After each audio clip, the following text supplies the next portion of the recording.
The twin moons of Elinder shined brightly over the golden towers of the palace. Queen Arasha stood alone in the royal chamber, her silver robes glowing in the moonlight. Her face was calm, but her heart was heavy. Every night for 20 years, she had looked at the stars, hoping for a sign that her daughter, Princess Lyra, was still alive. Lyra had vanished during the Great Human Alari War. Many believed she had died. Some said she ran away, but the queen had never accepted it. A mother always knows, she told herself. Suddenly a low humming sound filled the chamber. The queen turned sharply. In the center of the room, an old beacon was glowing, faint, but steady. Her eyes widened. The starlight beacon, she whispered. It has returned. That beacon belonged only to royal blood. It had vanished with Lyra. No one had seen it for 2 decades. Now it pulsed again, sending a signal from deep space. Guards rushed in as the queen raised her hand. "Do not touch it," she said. Her voice was calm but firm. She moved closer, placing her hand over the beacon. A small screen floated in the air, showing strange numbers and a planet's name, /. "Prepare the royal fleet," Queen Arasha ordered. "We are going to bring my daughter home, across the stars, on the peaceful colony of Scifi." A small silver ship stood in the middle of the open field. Its lights blinked softly as the hatch opened. A woman stepped out first. Long black hair flowed in the wind, and her green eyes held both strength and sadness. She wore a worn pilot suit. Behind her, 2 children followed. The girl, about 12 years old, looked curious. She had dark skin, bright green eyes like her mother, and walked with confidence. The boy, smaller and quiet, stayed close to her. He had pale skin, dark hair, and held a small toy ship in his hand. "Is this really your home, Mama?" The girl asked. The woman nodded. "Yes, Zara, this is where I was born, long ago. Her name was Lyra, once Princess of Elendor, now just a mother." Leo, the younger boy, looked up. "Will they like us?" Lyra knelt and hugged both children. "We'll find out soon, but whatever happens, I am with you." A small drone floated nearby and recorded their presence. Lyra stepped forward and looked up at the sky. "Mother," she said softly, "I'm coming home, back on Elendor." Inside the war hall, royal advisors and nobles gathered. Queen Arasha stood before them. "My daughter is alive," she declared. "And she returns." The hall erupted with voices. Some cheered, some looked unsure, and a few looked angry. "She left during the war," one noble said. "She sided with humans. She was a child." The queen replied, "She was lost during a battle. We assumed the worst. But if she brings danger with her," the queen raised her hand, "she brings peace. She brings family. That is all." The beacon glowed again, and a voice played for all to hear. "To my mother, Queen Arasha of Elinder, I return to you. I bring no army. I bring only truth and my children." The room went silent. "Children?" someone whispered. "Queen?" Arashia's eyes filled with tears. "My grandchildren," she said proudly. "They are of Alari blood and of human blood." 3 days later, the royal port, a grand ship landed. Hundreds of royal guards lined the landing field. Trumpets played a soft welcome song. The hatch opened, and Lyra stepped out. Her head was held high, but her eyes were full of emotion. Behind her, Zara and Leo stepped carefully, looking at the strange alien world. Queen Arasha stepped forward. She was taller, older, her silver hair braided like starlight, but her heart beat like a mother's. "Lyra," she said softly. "Mother," Lyra replied. They hugged, long and tight. No words were needed. 20 years had passed, but a mother's arms still knew her child. Then the queen looked at the children. "Zara." Leo, Lyra said gently. "This is your grandmother." Zara bowed like she had seen in old vids. "Hello, Your Majesty?" Lo just looked up with wide eyes. "You're very shiny," he said. The queen laughed, a sound many had not heard in years. "You're both perfect," she said, kneeling to hug them. "Welcome home." Later in the private garden, the queen and Lyra walked together, the children playing with glowing birds nearby. Why now? The queen asked. I wanted to return years ago, Lyra said, but I feared war. I feared the council. I waited until it was safe, until I could protect them. Who was their father? Human scientist. Kind, brave, he died. Others, during a plague, the queen placed her hand over Lyra's. I would have liked to meet him. Lyra smiled sadly. He would have liked you too, but all was not peaceful. In the shadows of the palace, two nobles spoke quietly. She brings half-blood children. They could be heirs. They must not rise. Seeds of trouble had been planted. The palace of Illendor was beautiful, but also full of silence and sharp eyes. As Lyra walked through its silver halls with her children, she felt both joy and worry. This was her home, but many things had changed. The guards looked at her with blank faces. The nobles whispered behind their fans. Some bowed, but others turned their backs. Zara held her mother's hand tightly, her eyes watching everything. Leo stayed close to her side, quiet and thoughtful. Why are they staring at us? Zara whispered. They're surprised, Lyra said gently. They don't know what to think yet. Queen Arasha walked beside them, tall and proud. Her voice was calm, but her eyes saw everything. They will learn, the queen said. You are family. That is enough. But it was not enough for everyone. Inside the grand hall, the royal council had gathered. The tall chairs of crystal and gold were filled with high lords, noble ladies, and old generals. They stood when the queen entered. Lyra followed, with her children walking carefully behind. Gasps filled the room when Zara and Leo stepped in. Some whispered, others frowned. These are Princess Lyra's children, the queen announced. Their names are Zara and Leo. They are part of this family, part of this world. They are human, Lord Zeron said coldly. His skin was blue and his eyes sharp like ice. Half human. They are also half Alari, the queen replied. Still, they are not full blood. What if the people do not accept them? The people will follow what is right, the queen said firmly. I have made my decision. Zara stood straight, brave like her mother. Leo tried to smile, but the room made him nervous. Can they speak? Asked a noble woman. Zara nodded. Yes, we speak many languages. We study history, science, and art. We are not enemies. Leo added softly. We just want to know who we are. For a moment, no one spoke. Some were touched by their words. Others stayed silent. That night, Lyra sat in her old chamber with the children. The walls were painted with stars and moons. A small fireplace warmed the room. You both did well today, Lyra said, brushing Leo's hair. Zara frowned. But they don't like us. They don't know you yet, Lyra answered. That will change. Do we really belong here? Leo asked. Lyra looked at her children. Yes, you belong here just as much as I do. We are not running anymore. There was a knock on the door. A young maid entered with a silver tray of food. Dinner for the royal guests, she said politely. But her eyes looked away from the children. After she left, Zara noticed something strange in the food. Mom, this smells weird. Lyra checked it carefully. She used a small testing tool from her belt. The light turned red. Poison, she whispered. She quickly pushed the tray away and hugged her children. Her heart raced. They're not safe. Here, she said aloud. The queen arrived moments later with 10 guards. She looked at the tray, and her face turned hard. Who brought this? She asked. The maid, Lyra said. The queen turned to her guard. Find her. Do not harm her, but bring her to me. She looked at the children. I am sorry. This should never have happened, Zara asked. Can we trust anyone? The queen nodded. You can trust me. The next morning, Lyra moved the children to the inner wing of the palace. It was older, protected by ancient walls and hidden passages.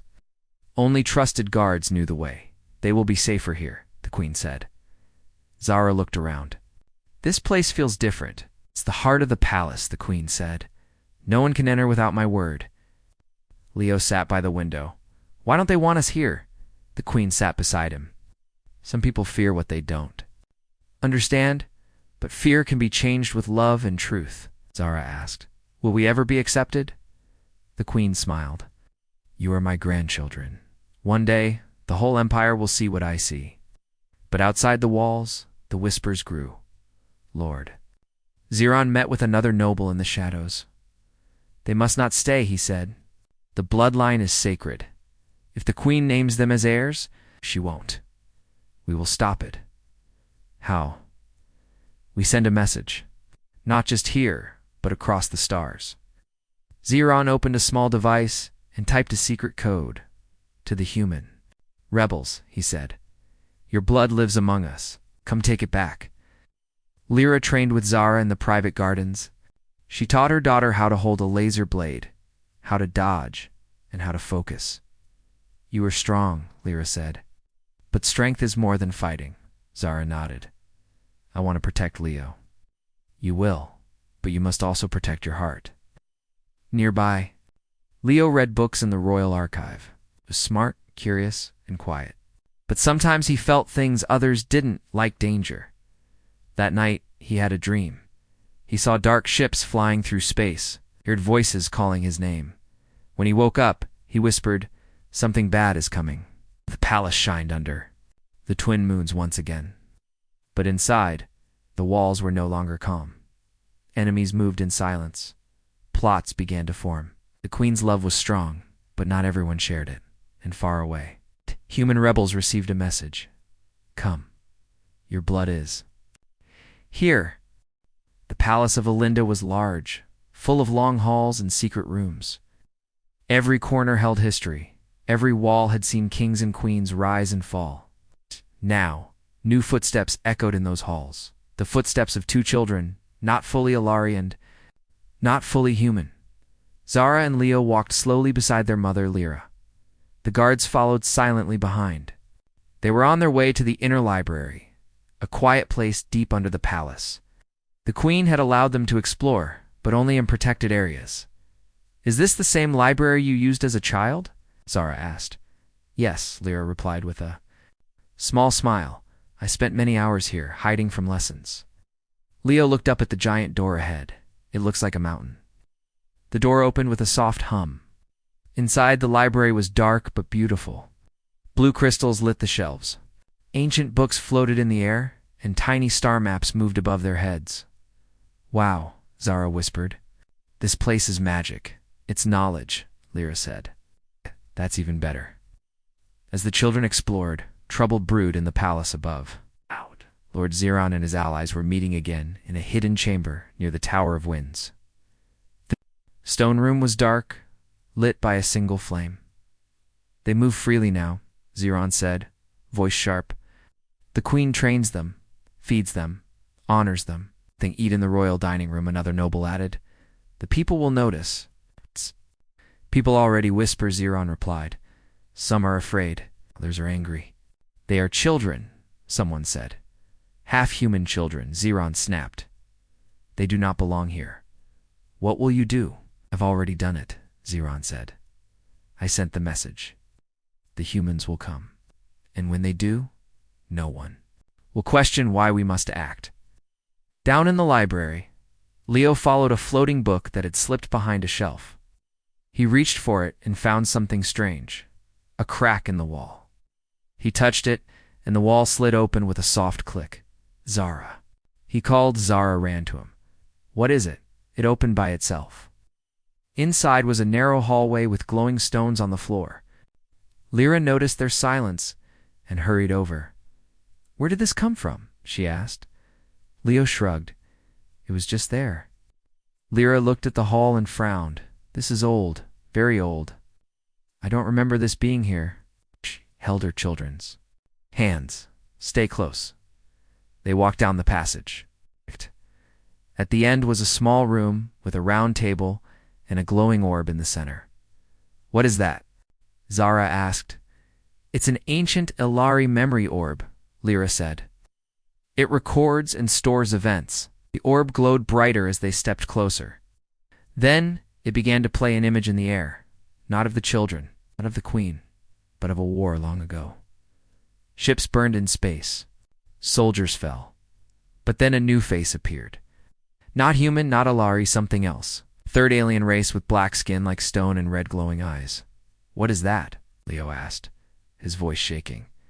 The ones who started it all? Lyra whispered. The orb showed more. How this third race attacked both humans and Alari, hiding their moves, making it look like each side had betrayed the other. They started the war from the shadows. Zara stared at the image. They wanted both sides to destroy each other. Yes, Lyra said, and we played right into their hands. Back in the upper halls, Queen Arasha listened to her guard captain. My queen. Message was caught by our outer sensors. It was sent from the palace to a human rebel base. The queen's eyes grew cold. From here? Yes, my queen. Secretly encrypted. Who sent it? We are still tracking, but we believe. Lord Ziron. The queen stood up. Bring him to me. The next morning, Zara couldn't stop thinking about the vision from the orb. We have to tell someone, she said. We should tell the queen, Leo added.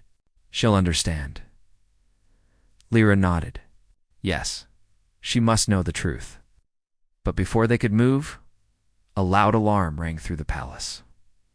Guards rushed through the halls. Lights turned red. What's happening? Zara asked. One guard shouted, enemy ships are approaching Alinder. Humans, Leo asked, eyes wide. No, Lyra said calmly, but her voice was tense. Rebels, the ones who believe in war, not peace. Far above in the sky, small ships flew fast, toward the planet. These were not Earth's peaceful explorers. These were fighters, rebels, who had received a message. A message saying the queen held human children in her palace, children with royal blood. One rebel leader stood at the front of the ship. His name was Malric, a tall, scarred man who had lost family in the old war. They belong with us, he said. We will take them. Inside the palace, the queen met with Lyra and the children in a private room. War is not what I want, the queen said, but we must protect you. I can talk to them, Lyra said. I know their ways. No, the queen said. This is not a time for soft words. We'll defend this family. She turned to the guards. Move the children to the shield chamber. Only trusted protectors. We'll be near them. Zara looked at her grandmother. Will we be safe? The queen touched her cheek gently. As long as I live, no harm will touch you. But even as the queen spoke those words, Lord Ziron smiled in the dark. His plan was working, and while the guards moved Leo through the secret tunnel, a shadow moved behind them. A rebel agent had already entered the palace. As Leo turned a corner, someone grabbed him, Leo, Zar shouted from far behind, but the boy was gone. To be continued in Part 4, The Hidden Truth, where Leo learns the rebel plan. And the truth about the war shakes the empire. Leo's scream echoed through the stone halls of the palace. Then silence. The guards shouted and ran in every direction. Zara ran after her brother's voice, but her mother Lyra held her back. Zara, wait. Lyra shouted. They took him, Zara cried. They took Leo. Queen Arashia appeared with more guards behind her. Her eyes were sharp and full of worry. What happened? She asked. A man in dark armor grabbed Leo, Zara said, her voice shaking. He was fast. Too fast. Lyra held her daughter close. They came for him, just like we feared. The queen turned to her guards. Seal all exits. Find him. Use the Shadow Hawks if needed. No one leaves this palace. Far away from the royal chambers and an old underground tunnel, Leo was pushed into a small ship. He was not hurt, but he was scared. A tall man stood in front of him. He wore black armor, and his eyes were cold. Don't be afraid, the man said. You are one of us. I don't even know you, Leo replied. The man spoke softly. I'm Malric. I fight for the humans. The true humans. Not the ones who live under alien rule. Leo looked confused. My mother is Alari. My father was human. That's not wrong. To us it's power, Malric said. You carry royal blood. That makes you valuable. Leo stood up. I don't want to be valuable. I want to go home. You will, Malric said, when you see the truth. Inside the palace, Lyra knelt beside the queen. She placed a small orb on the table. It was the same memory orb they found in the secret library. This shows the true enemy, Lyra said. The third race that started the war. Look. The Queen watched as the image of the dark alien race appeared. Their eyes glowed red. There. Ships moved like shadows. They attacked both sides, Lyra said, then made it look like we attacked each other. The Queen's face turned pale. We've been lied to for decades. Zara and Leo found this by accident, Lyra added. Now, the rebels have Leo. They must not learn this truth first. They will twist it. The Queen stood. Then we must act quickly. Meanwhile, on the rebel ship, Leo was locked in a small room, but he was smart and calm. He remembered his mother's lessons. Think, don't panic, he whispered. He searched the walls and found a loose panel. Behind it was a control wire. He didn't know everything, but he knew enough. He cut one wire, and the door opened with a soft beep. Leo crept through the ship quietly. He passed 2 guards, then slipped into the control room. There he saw a full star map hand, the red dot that showed their location. They were heading toward a rebel base. I have to stop them, he said. Then he heard footsteps. He hid behind the chair. Malric entered with another man. The Queen will panic, Malric said, and the people will fear again. We will use the boy to show the Empire that peace with aliens is a lie. Leo's eyes widened. They don't want me. They want war. Back at the palace, Zara stood in the training yard with a special device. In her hand, this is the tracker, the guard captain said. It reads the royal blood energy. We found a faint signal from your brother. Zara nodded. I'll go with you. No, Lyra said. It's too dangerous. He's my brother, Zara replied. He needs me. The lie. The Queen looked at her granddaughter. You are brave, just like your mother. You will go. But with protection. She called her best guards, the Shadowhawks. They will fly with you, quiet and fast. Zara touched her grandmother's hand. Thank you. In space, Leo made his move, ran through the halls, pressed buttons, and opened doors. An alarm rang. Malric and the guards chased him. He jumped into a small escape. Pod and hit launch. The pod flew out of the rebel ship, spinning fast. Please work, Leo whispered, as he turned on the emergency beacon. The Queen's ship picked up the signal. We have him, a guard said. Escape pod near Sector 9. Now, Zara shouted. The Shadowhawk ship turned and flew faster. Zara found Leo floating in the pod. He was scared but smiled when he saw her. You came, he said. Of course, Zara said. You're my brother. They hugged as the guards pulled the pod into the ship. Later, safe inside the royal ship, Leo told them everything. They want war, he said. They don't care about peace or truth. You must stop them, Zara said. But how? Leo pulled a small crystal from his pocket. I copied the rebel leader's voice and his plans. It's all here, back at the palace. The Queen listened to the recording. Malric's voice played clearly. Peace is weakness. We will use the boy to turn the people against the Queen. War will rise again. The council sat in silence. The Queen stood up. No more secrets. No more lies. The truth must be shared. The next day, the Queen called a worldwide meeting. Leaders, nobles, and citizens watched on screens, and in person she played the memory orb showing the third race who started the war. Then she played Malric's voice showing his plan. To bring war again. Lyra's children are not a danger, the Queen said. They are the future. They helped us find the truth. Zara and Leo stood beside her. They are not just of 2 bloods, the Queen said.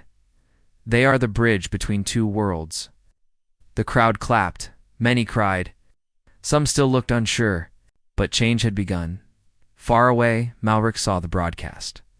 He crushed the glass in his hand. They won today, he said. But the war is not over. To be continued in Part 5. The war reignites where rebel forces attack, and the royal family must fight for peace. The air was thick with tension in the royal palace.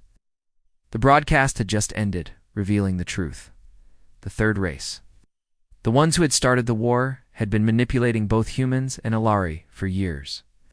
The queen, Lyra, and her children stood before the council, their faces set with determination.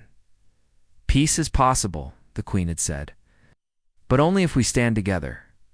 The people at first were silent, then murmurs began to rise, both of fear and hope. The truth had shaken them all. Some wanted peace, others wanted revenge. Zara stood beside her mother, feeling the weight of it all. She could hear the whispers.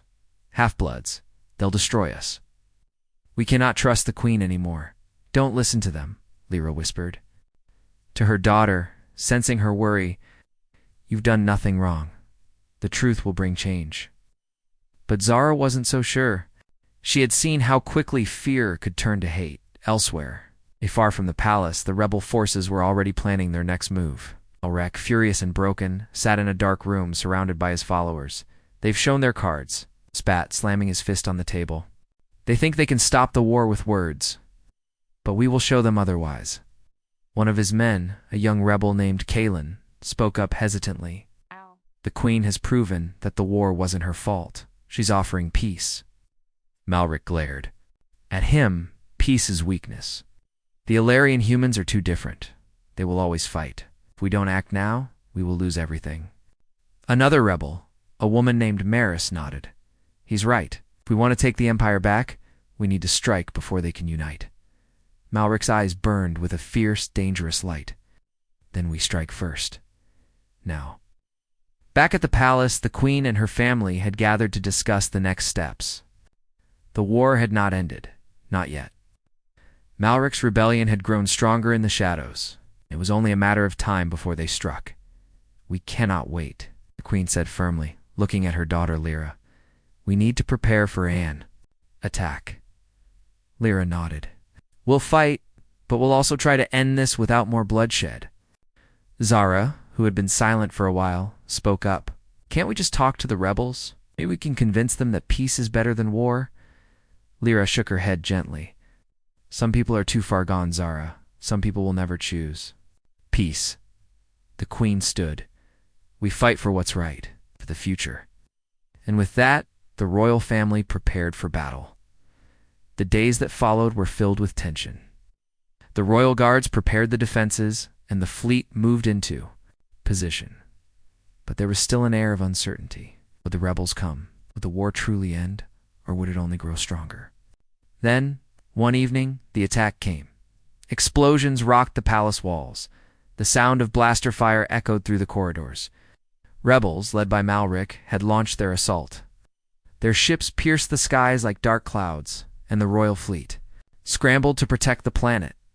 Lyra and Zara were in the command center, watching as the battle unfolded on the monitors. It's happening, Zara said, her voice tight. They're attacking everywhere. Lyra's heart pounded, but she remained calm. Stay focused. We must protect the people. The queen stood beside them, her eyes narrowing as she watched the destruction. We will not let them win. But even as they spoke, the palace walls were shaking, and the ground trembled beneath their feet. Above the planet, Malric's ships rained down fire on the royal fleet. He smiled as he watched the chaos unfold below. His plan was working. His forces were strong, and the palace was weak. We'll break them, Malric said to his crew, his voice full of hatred. Once we take the royal family, the rest will fall. But even as his fleet pressed forward, a surprise came from the royal defense lines. The Ilari warriors, who had long been divided, now stood united. They fought alongside the humans who had once been their enemies. They had seen the truth, and they would not back down. The Shadowhawks, Zara's protectors, moved swiftly across the battlefield, their stealth ships cutting through the air like shadows. They hit the rebel fleet with precise strikes, taking down key targets and giving the royal forces an opening. Zara, watching from the command center, saw the Shadowhawks in action. They're winning, she whispered, hope flickering in her chest. But Malric wasn't ready to give up. He was not a man to lose easily. He had one last card to play. We have the children, Malric said, his voice cold. They are the key to breaking the queen. Take them. Zara's heart stopped when she heard those words.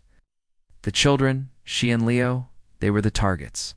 Before anyone could react, loud alarm rang through the command center. They're coming for us, Lyra said. Get ready. The doors burst open, and a group of rebels stormed in. The Shadowhawks fought back fiercely, but the rebels had numbers. They grabbed Leo, pulling him toward the door. No, Lyra cried, rushing forward. Zara was right behind. Her mother trying to fight off the rebels, but they were too strong. Ow. She shouted. But Leo, who had always been quick on his feet, kicked one of the rebels away and grabbed Zara's hand. Let's go. Together, they ran toward the emergency exit. The royal guards followed them, but the rebels were closing in fast. On the battlefield above, the tide was turning. The rebel forces were weakening. The royal fleet had begun to overpower. Them pushing back with everything they had. The royal ships surrounded Malric's fleet, slowly forcing them into retreat. But the fight on the ground was far from over. The Queen and Lyra had to protect their family. They had to protect the future. The war for Elinder had reached its peak. The rebel forces, led by the bitter Malric, were weakening. The royal fleet had pushed them back into space, and the ground forces were holding strong. In the heart of the palace, the battle for the future of the Empire was just beginning.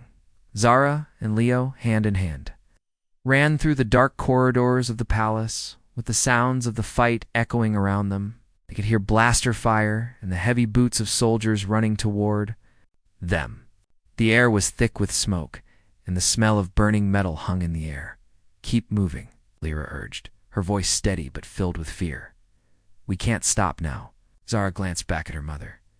Are we going to make it out of here? Will, Lyra replied, looking forward. But we need to trust each other. Stay close. Leo squeezed his sister's hand, looking up at her with wide eyes. Are we really part of this fight? Zara looked down at him. You are, Leo. We are. Part of this world now?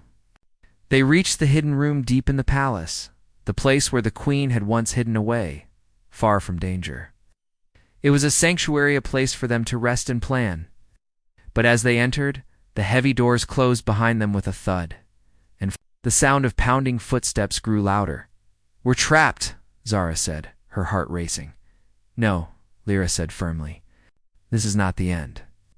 Outside, Malric's forces continued to advance. His anger had only grown since the Queen's broadcast.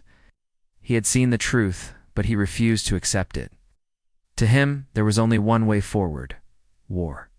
He would never allow humans in Alari to live in peace, and he would do whatever it took to keep his vision alive. Malric is coming, the Queen said, her voice full of resolve. We have no choice but to stand and fight. Far above the planet, Malric stood on the command bridge of his flagship, staring at the royal fleet as it surrounded his ships. He clenched his fists, frustration burning in his chest. We will not lose, Malric muttered to himself. We have the children. We control the future. But even as he spoke, a part of him knew it wasn't true. The truth about the war, the truth that had been hidden for so long, had already spread.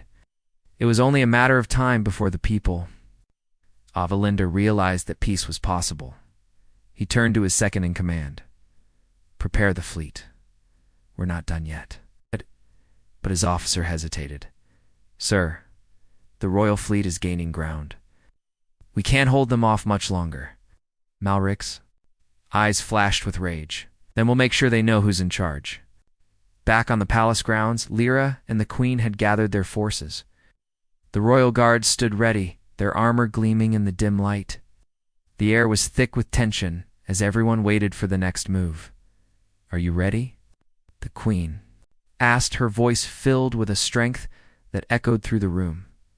Lyra nodded. We will protect our home. We will protect our future. Zara stood next to her mother, her heart pounding. She had always believed that her mother's strength was unshakable.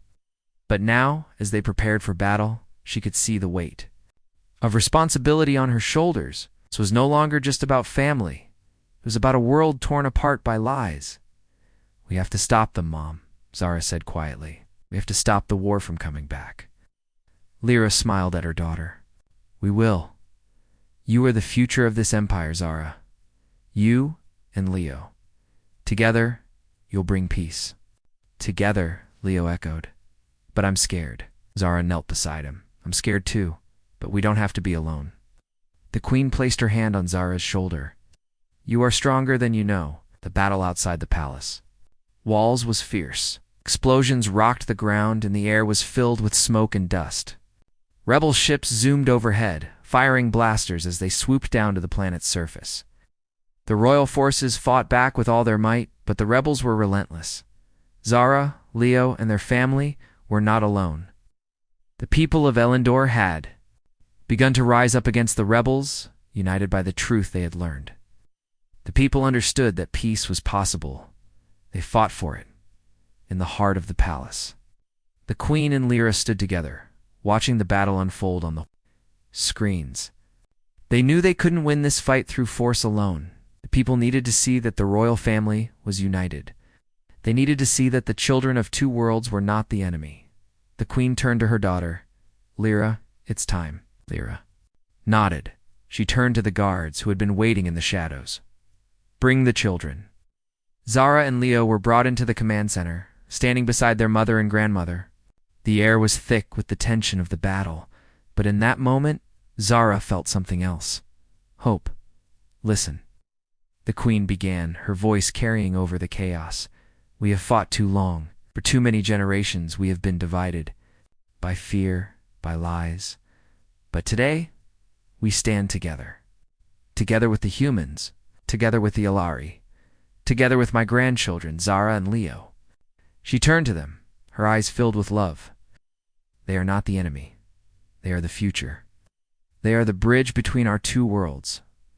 Zara stepped forward, her voice shaking but strong. We are the future, not because of our blood, but because of our hearts. We believe in peace, believe in a world where everyone can live together. Leo stood beside her, his voice quiet but firm. We don't want war. We want to fix what was broken. The queen smiled. And together we will fix it. As the queen spoke, the battle outside began to shift. The royal fleet, bolstered by the strength of the people, began to push the rebel forces back.